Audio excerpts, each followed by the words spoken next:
Okay.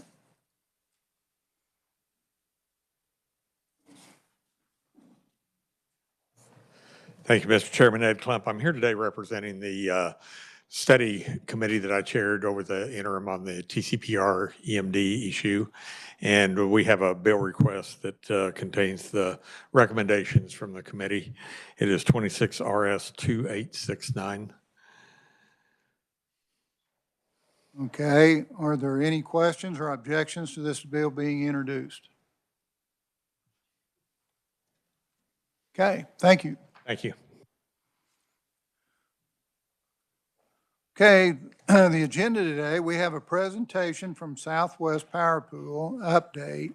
We got the president here, so we feel very honored today. President Lanny Nickel is going to, and CEO, President and CEO, he's going to give us an update on what's going on. And Lanny, if you'd like to step to the podium, make sure the microphone's turned on.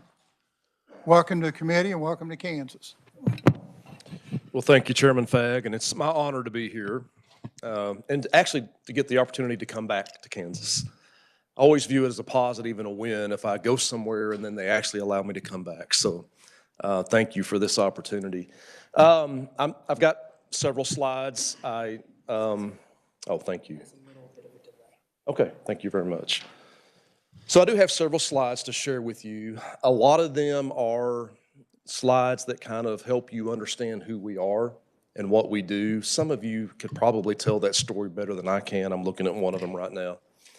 So I'll try to go fairly quick through a lot of that introductory type material. I know you all have the slides.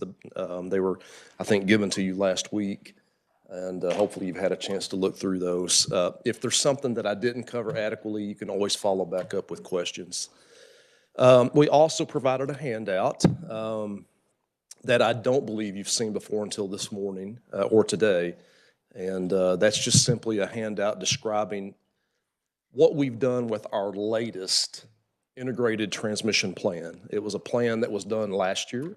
It concluded in October, and the board approved about $9 billion worth of transmission. And so you'll be able to read that at your leisure later and understand more about what that means, particularly to Kansas. That doesn't mean you can't ask questions about it today. I'm happy to answer questions about that as well. So I always like to remind people about our mission and our vision. Again, anybody that's been around SPP long enough has probably heard me say this. The one thing that I really like to elaborate and emphasize about our mission statement isn't the fact that we try to keep the lights on. It isn't the fact that we try to keep the lights on as affordably as possible. It's the fact that we work together. And it's so important to remember that it takes working together in order for us to be successful. We can't do it alone. The utilities can't do it alone. The state of Kansas can't do it alone. We have to work together, and that's very, very important in understanding how we do what we do. This map shows our current footprint. It's the area that's shaded in a lighter form of green. We have members across 14 states, and we are a regional transmission organization in this particular part of America. You can see from the darker shade of green that beginning in April of this year, we will actually expand our regional transmission organization footprint into what we call the Western Interconnection. So we'll become the first RTO to operate across both the Eastern and Western interconnections when that happens. And by operate, we also will be doing the transmission planning for that part of the country as well. So we're excited about that. That will provide more value, not only to the West, obviously, because they don't have an RTO today, and so they will see the value of participating in a larger organization, but also to the East, because we'll be able to optimize power transfers between the West and the East, and that provides savings to consumers in your state as well. We like to refer to ourselves as the air traffic controller. It's a good analogy if you're talking to somebody on an airplane and you don't have time or you don't want to kill them with boredom, trying to explain what we do. The air traffic controller analogy works really well. Just like air traffic controllers don't own the airports or the airplanes or the airlines, we don't own the utilities or the facilities that the utilities own. We don't own the transmission. We don't have any responsibility for that. We simply operate the transmission grid. We operate it in a way that's reliable, in a way that ensures power can be delivered to consumers that need it. And that's kind of our air traffic control mission. We also are responsible for balancing supply and demand. That's the other reliability mandate that we have, is to ensure that round the clock, every minute of the day, that there's enough generation available to meet the consumption needs across our regional transmission footprint. We also are responsible for planning the future power grid. We look 10 to 20 years out into the future. We determine what's needed to meet demand growth. We look at what's needed to assure that generation that is being planned and being built can be delivered reliably. So that's the power grid, the planning responsibility that we have to support it. So how does participating in a larger footprint, the 14-state footprint that I talked about, how does that help us reliably keep the lights on? One, it gives us a larger geographic footprint that we can operate across. That higher amount of geographic diversity provides more weather diversity, which gives us more operational flexibility. If you think about it, in the wintertime, it's usually not cold or extremely cold across the entire footprint.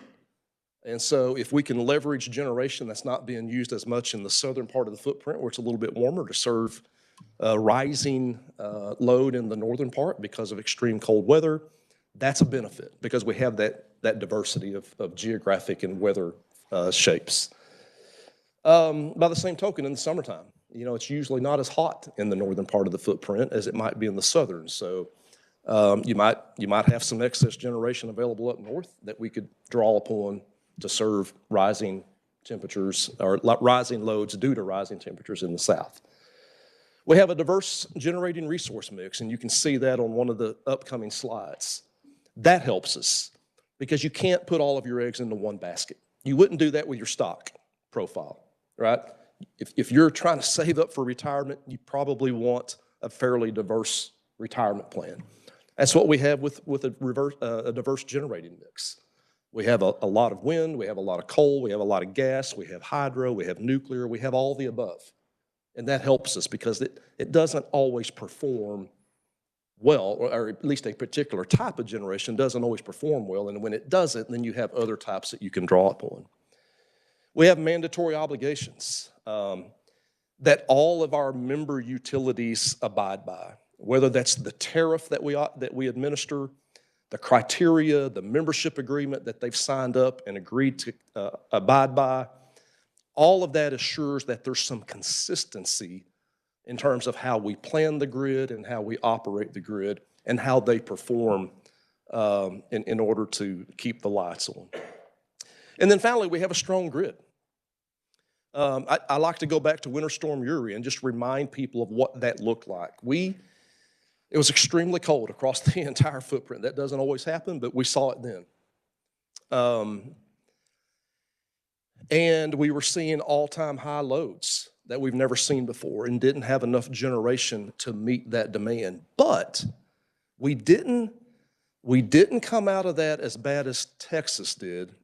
And one of the reasons why is because we have access to the rest of the Eastern Interconnection. We've got strong transmission connections to the rest of the Eastern Interconnection. We were importing 14% of our demand at times.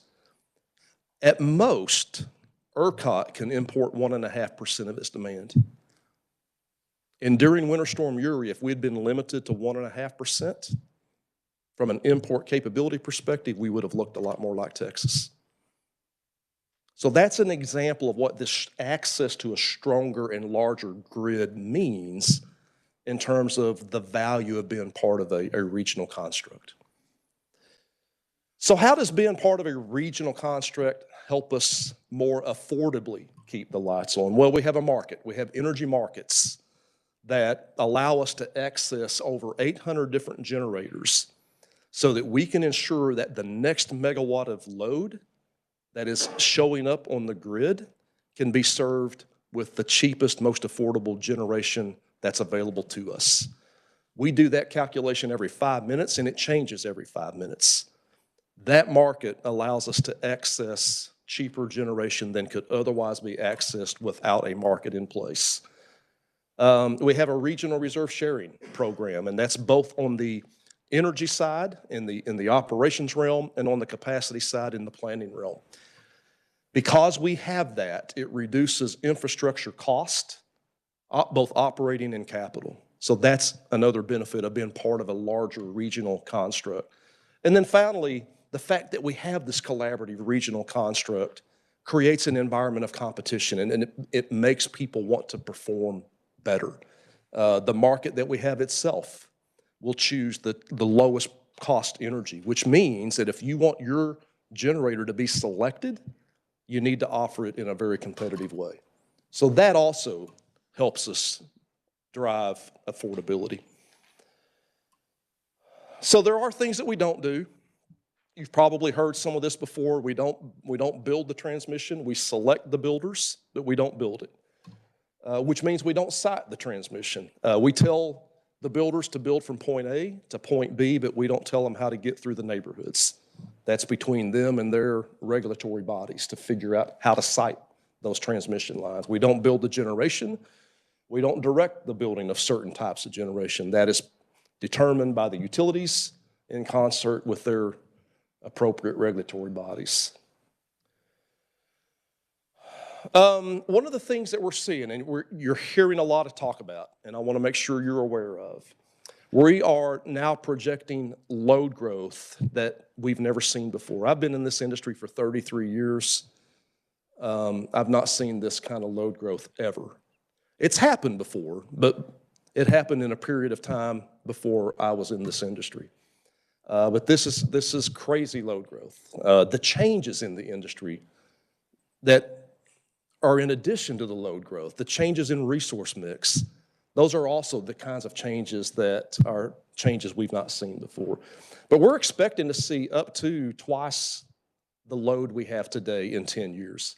In fact, we expect to see 33% more just based on the commitments alone. So we have commitments today to get from 56 to 75,000 megawatts. And then the 110,000 megawatt forecast is simply trying to anticipate what could come in addition to what we've already received commitments for. And when I say we, I'm talking about our utilities that directly deal with those kinds of customers. So tremendous load growth. Now I like to think that we're leading the industry. And in fact, it's my goal for SPP to lead the industry. And I don't share this with you to brag, although I do like to brag about SPP. I share this with you because I want you all to be proud to be part of what I believe to be the most valuable organization in this part of the country. I think we provide a lot of value. I love being part of SPP, and I want you all to love being part of SPP as well.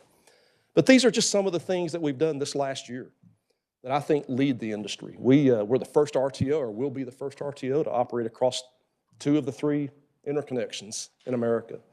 Already talked about that. We've cleared our generator interconnection backlog. That has been a source of frustration for a lot of our customers for years. And by the way, most of America is having to deal with this.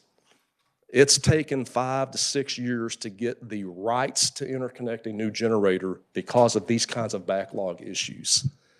We've cleared it, and we're the first to be able to say that we've done that.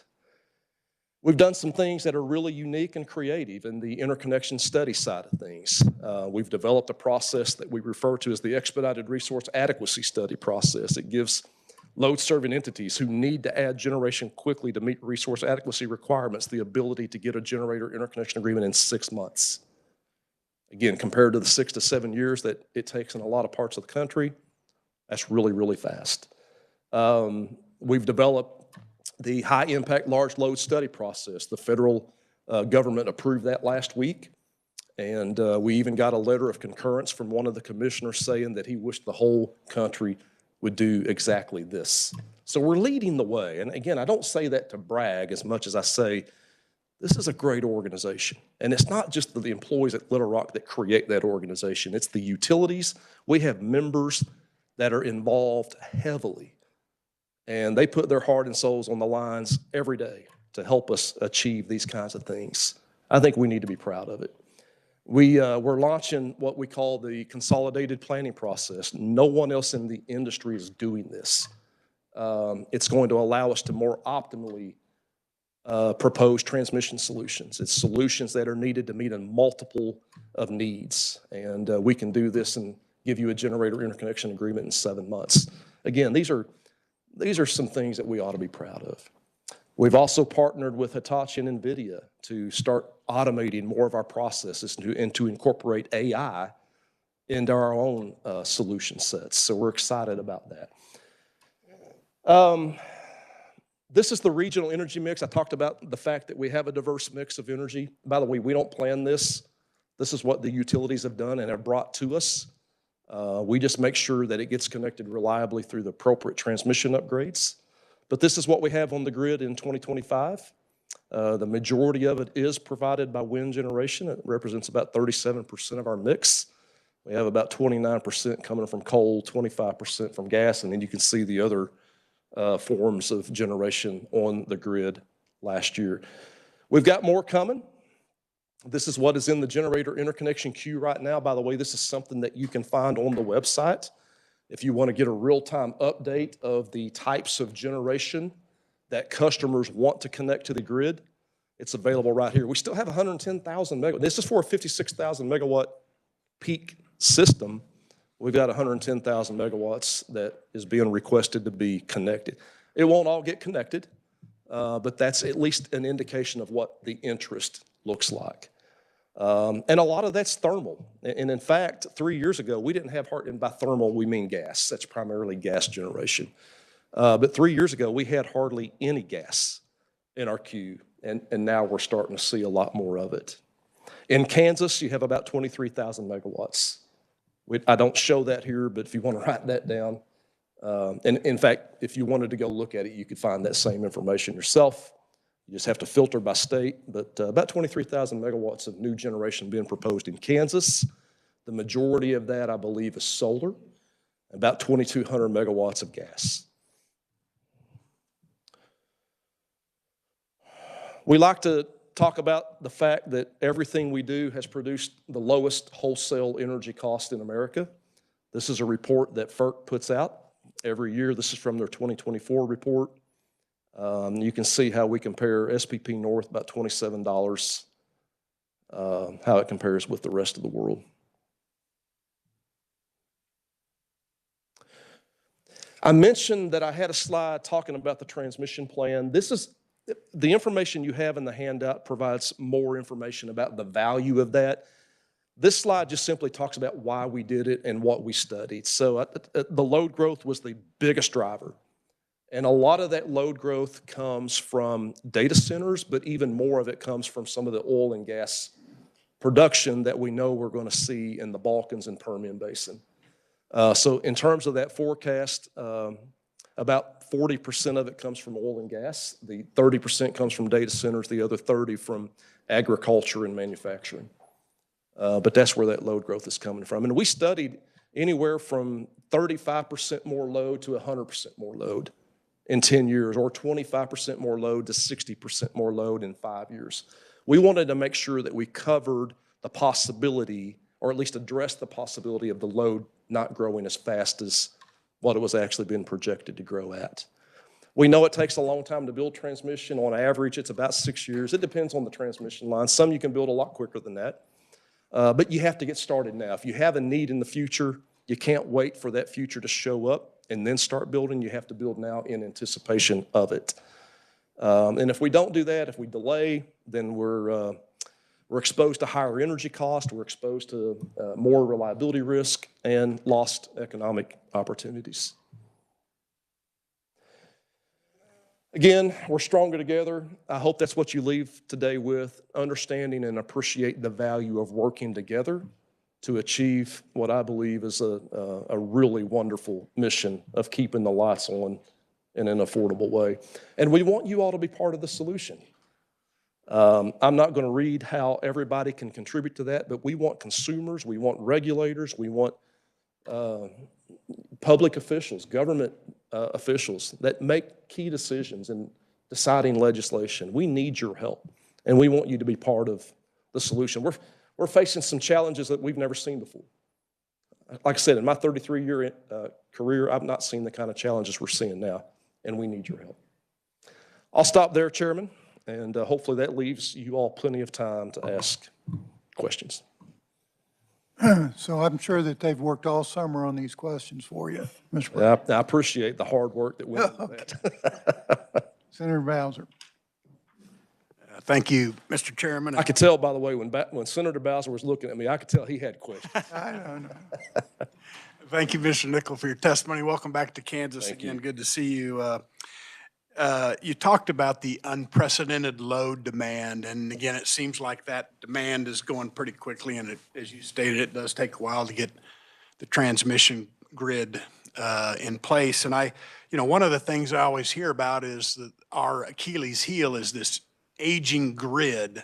So I guess my question is, do you think the grid is prepared for that unprecedented demand, and how do you know that? Are you able to stress test the grid? Do you look at capital dollars spent, or where is the grid at? Do you feel comfortable that it's able to handle the increased load, or where are we with the grid, and how do you know that? Thank you, Mr. Chairman. That is a wonderful question that I'll have to be really careful how I answer, because I do think the assets that we have available to us now perform reasonably well, but we're going to need more.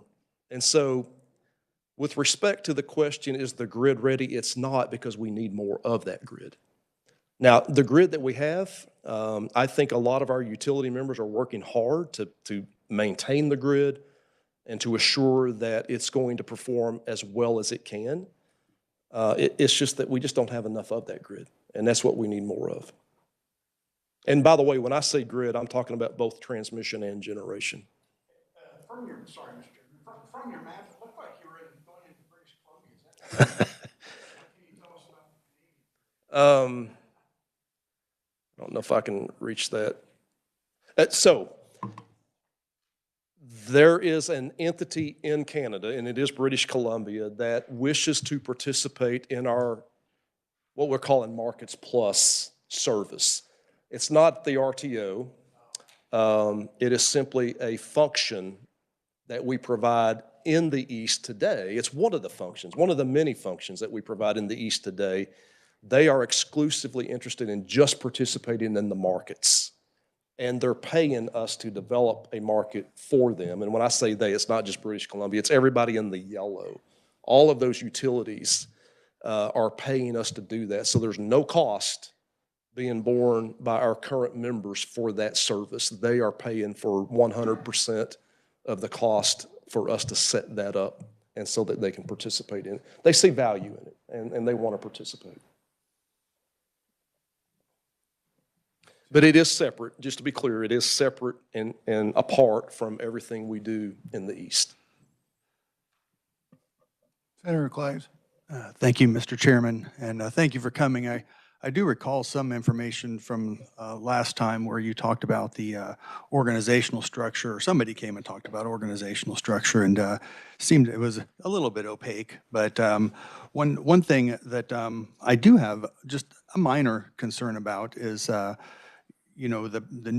new friends, our new participants in the SPP, which I am proud to be a member of now that I've learned I'm a member of it, is that they have energy policies that may conflict with our own energy policies, and in fact, I would argue that some of the energy policies of some of our neighboring states maybe aren't as they're not creating a very reliable system by just choosing one of the three legs of the stool.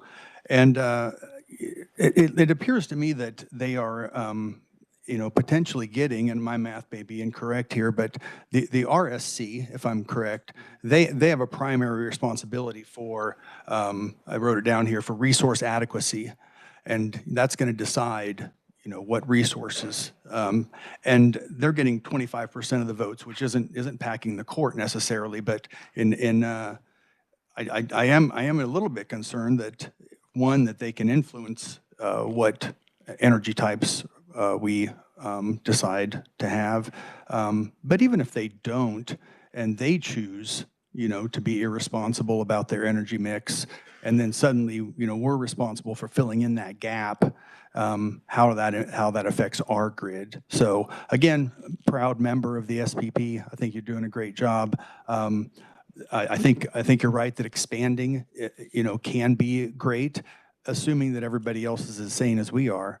And I fear they're not. So thank you. I presume you're talking about the expansion into the West, that you're talking about one of those states, and I've got a pretty good idea who you might be talking about.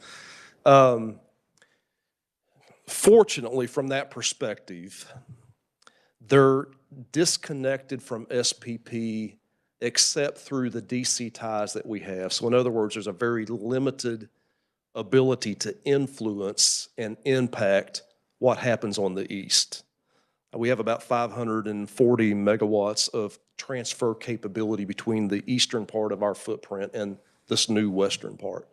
So that's a really small amount. And really the only way that impacts us, it's a benefit, because if there is excess energy in the West, then we can import up to 540 megawatts of that. And again, on a 56,000 megawatt system, 540 megawatts is pretty small, but that's the capability that gives us. With respect to their resource adequacy decisions, the decisions that are made on the west side will have no impact on the decisions made on the east side. In other words, there will be an RSC, a regional state committee set up to make those resource adequacy decisions, but what they decide is good for Colorado and Wyoming and Utah and so forth and so on.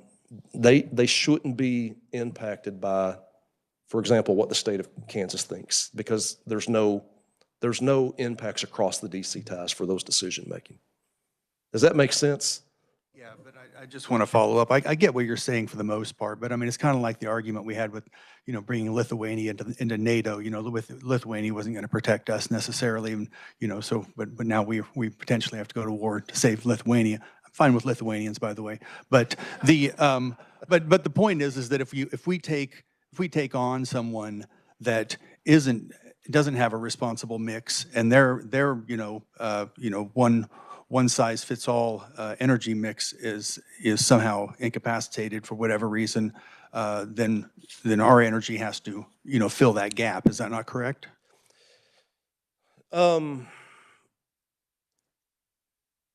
It doesn't have to fill the gap. Now, could it fill the gap? Yes, there's 540 megawatts of transfer capability that could be helpful and could be useful to them, but there's no obligation for a Kansas utility to help a Colorado utility shore up its deficiency. There's no obligation for that.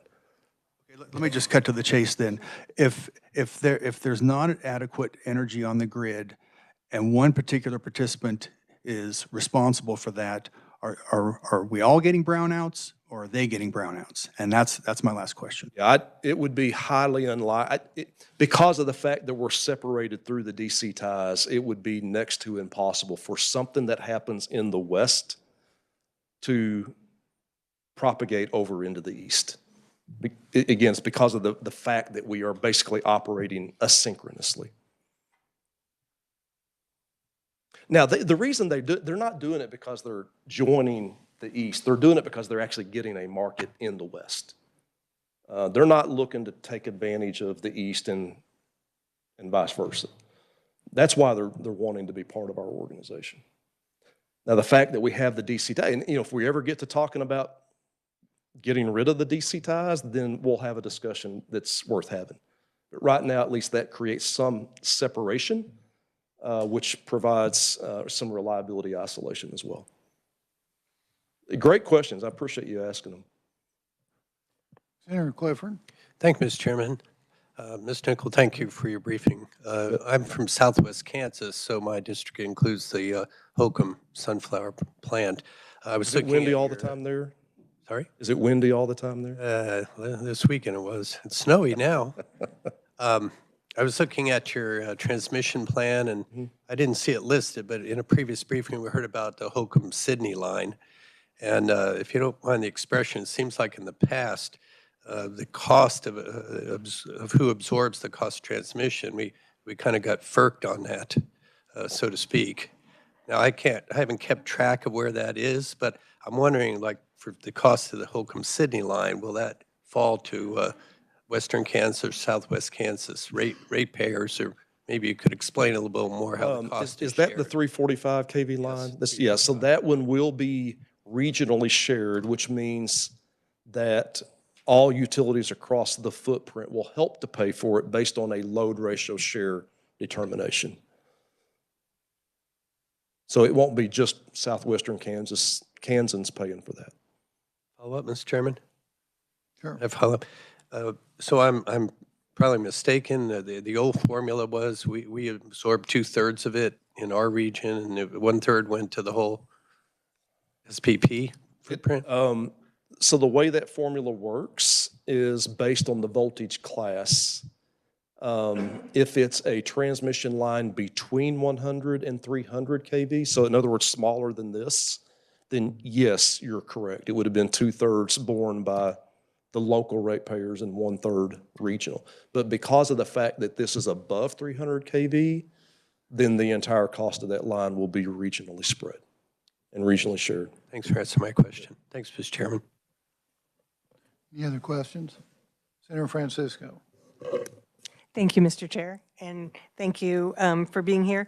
When you talked about, the opportunities to share the load, you talked a lot between north-south.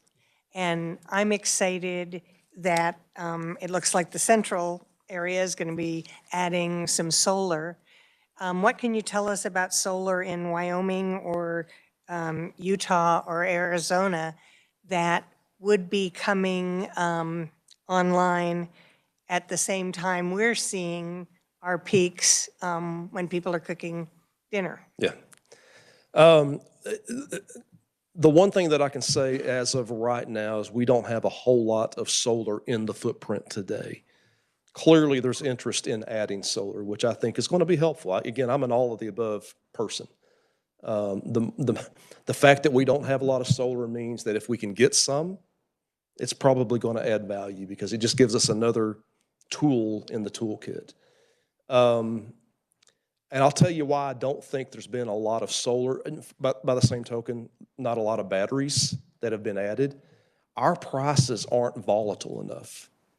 Where we're seeing, particularly battery storage, show up are in markets that have really highly fluctuating prices, and we don't have that.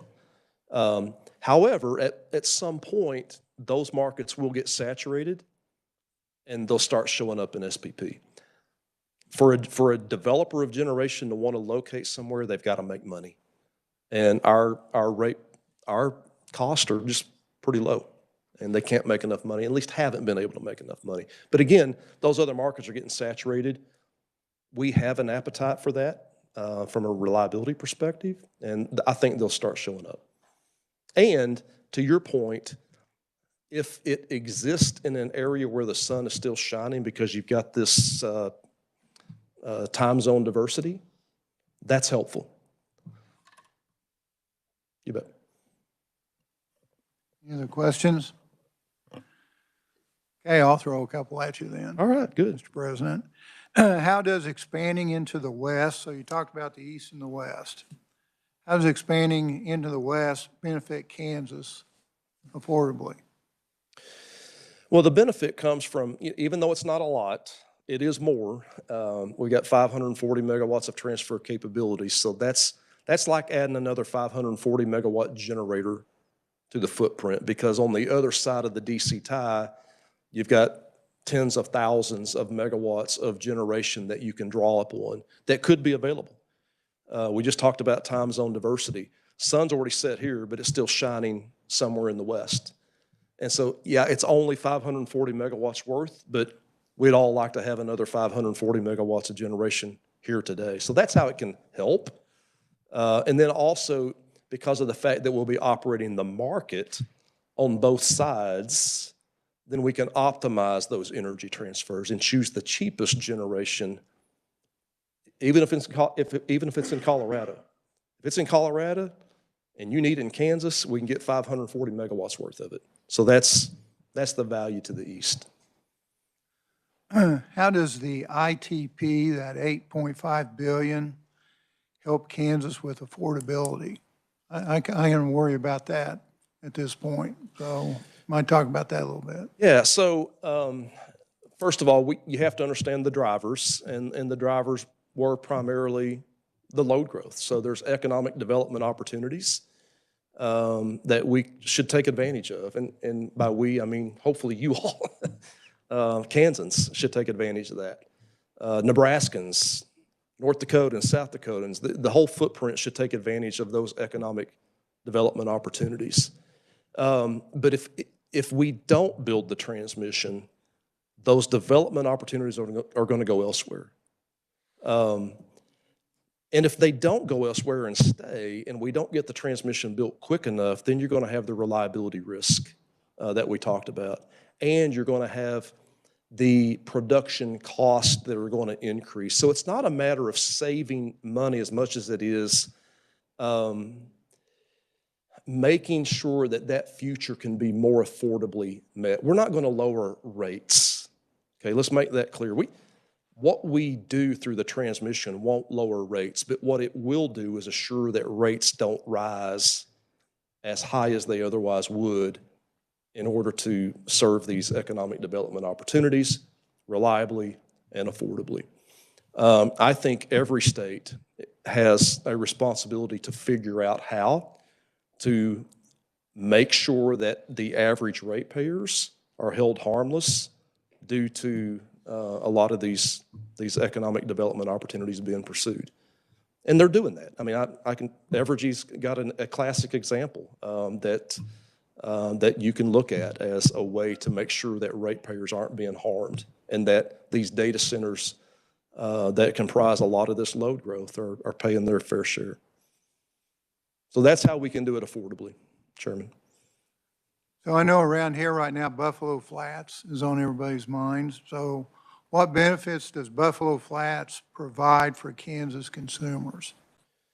So they're primarily reliability benefits. And they're not only reliability benefits, but the key reason why that line was identified as being needed was because we were trying to replicate what another severe winter storm would look like. We had Winter Storm Uri. That was the worst one, where we had to interrupt load for a few hours. But we also had Winter Storm Elliott, and I don't know how many of y'all remember Winter Storm Elliott. It was the next year. We didn't have to interrupt load on a region-wide basis, but it was pretty darn cold. And there were parts of our footprint that did have customers that couldn't be served, just again in isolated areas. So when we modeled the impacts or the effects of those two storms, what we identified were transmission lines that were needed in order to assure that we can continue to reliably serve all customers in the future if something like that were to happen again.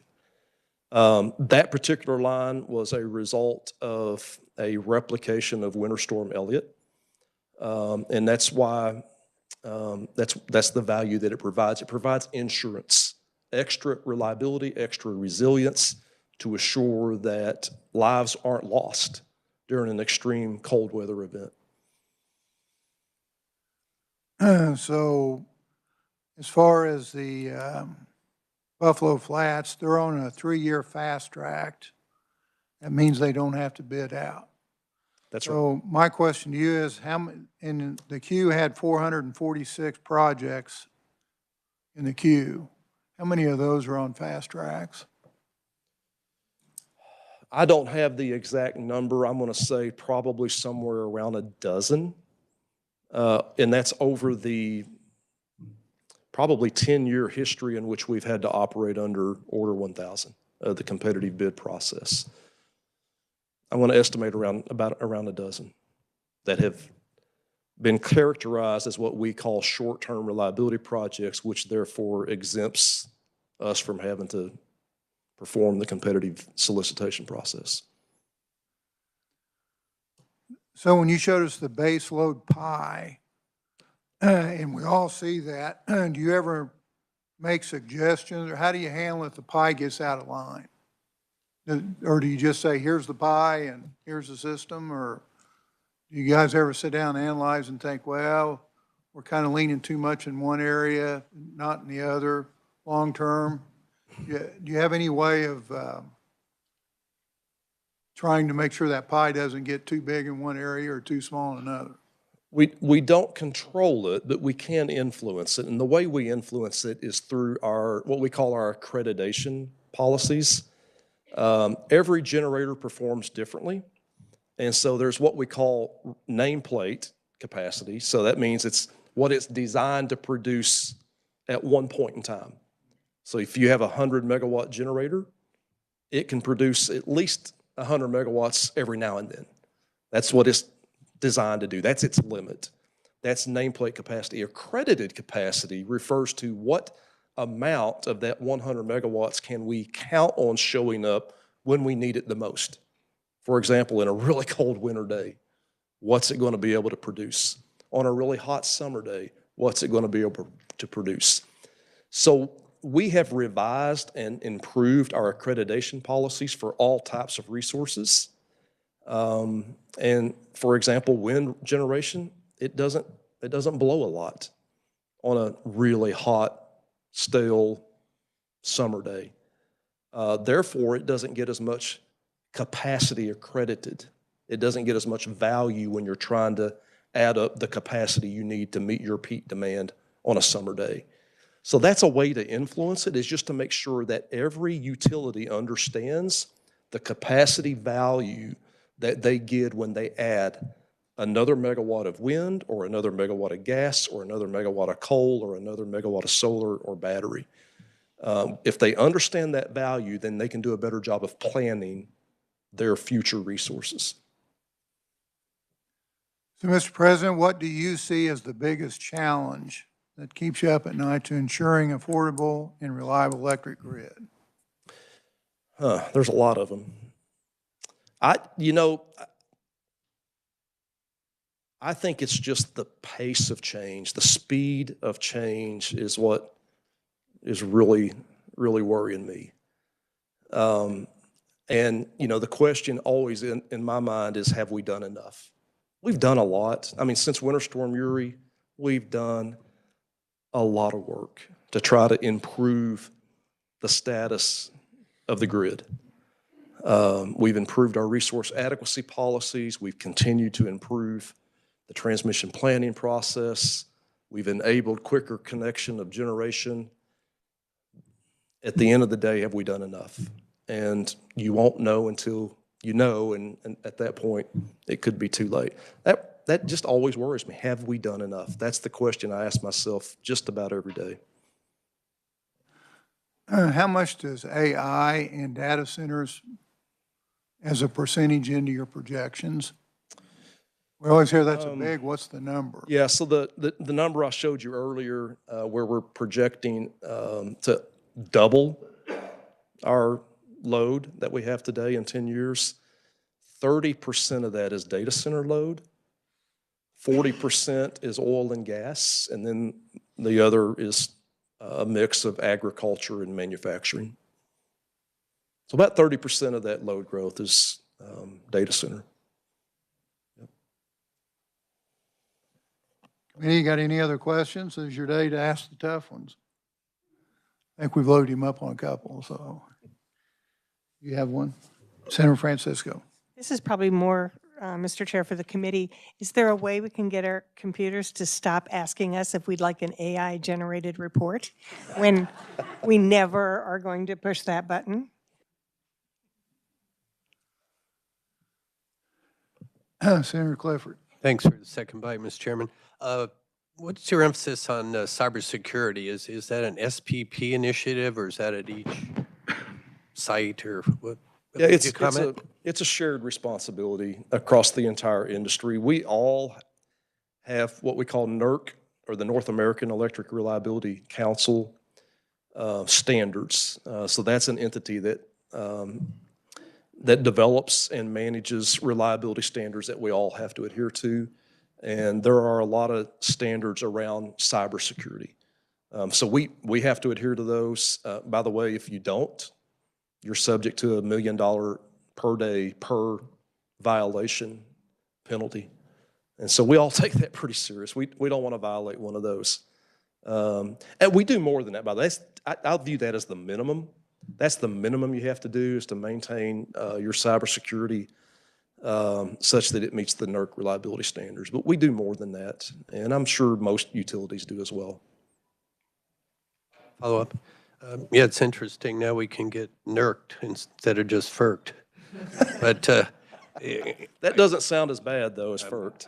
but it seems like a national concern for foreign actors. So I'd hope there enough is being done, but you never know if we're doing enough. So thank you for your answer. You bet. Thank you. Last call. Okay. All right, Mr. President, thank you for coming up, and you brought some good people to back you up, and we didn't have to use them, so I'm impressed with that, so, Very, very happy for that. Yeah. Thank you again, Chairman, and bet. committee as well. Thank you very much. absolutely. Okay, as far as announcements go, I'm reminding the committee that we have the KCC and CURB budgets tomorrow, and you got copies of them, so you got a day to look at them instead of just having them in front of you. But the number one thing is you bring them back with you tomorrow. So hang on to that. And I think with that, is there any other announcements that we know of? Okay, with that, we are adjourned. Thank you.